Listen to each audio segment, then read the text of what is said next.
প্রিয় television channel এনটিভির 23তম প্রতিষ্ঠা বার্ষিকী উপলক্ষে আমি এনটিভির সাথে সংশ্লিষ্ট সকল কলাকুশলী এবং দর্শকদেরকে সাধুবাদ এবং শুভেচ্ছা জানাই।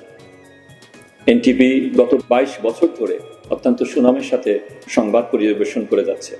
আমি আশা করব এনটিভি তার ধারাবাহিকতা বজায় রেখে ভবিষ্যতে বস্তুনিষ্ঠ সংবাদ, সুস্থ বিনোদনের পাশাপাশি দেশের ভাবমূর্তি যাতে উন্নত হয়, ইমেজ বৃদ্ধি পায়, সেই সচেতনতায় সংবাদ পরিবেশনা অব্যাহত রাখবে।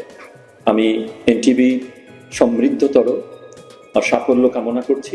এনটিভি পরিবারে এমন আনন্দঘন মুহূর্তে আমি আবারও এনটিভি পরিচালনার সাথে জড়িত সকল কর্মকর্তা, কলাকুশলী সহ সকল দর্শকদেরকে আবারও আন্তরিক ধন্যবাদ জানাই।